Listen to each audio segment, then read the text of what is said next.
So, how did it happen? How can it rain continuously? The supercontinent Pangea was a very large continent that existed long before the continents on Earth separated. So, in the past, its surface was a single plane that did not separate. Because this continent is so large, we need to know that the weather in the middle of this continent is different from the areas near the coast. The middle of Pangea received very little rain.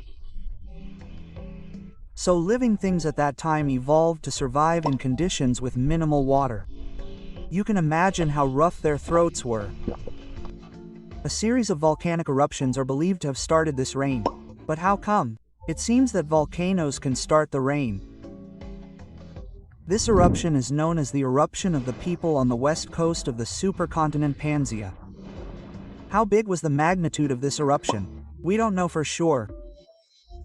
But the estimated eruption lasted for 1 million years, and some rocks resulting from the cooling of this lava could be up to around 6 kilometers thick, covering the land and also the bottom of the ocean.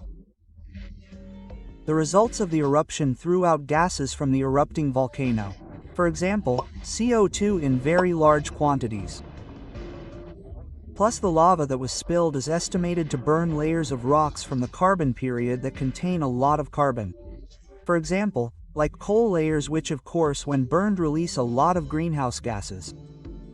Of course, these gases are very important in the formation of clouds and rain.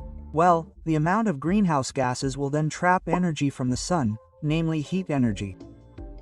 Yes, if you think this is similar to global warming, in the past the world also experienced global warming. This energy is then absorbed by land and sea so that the water will evaporate quickly.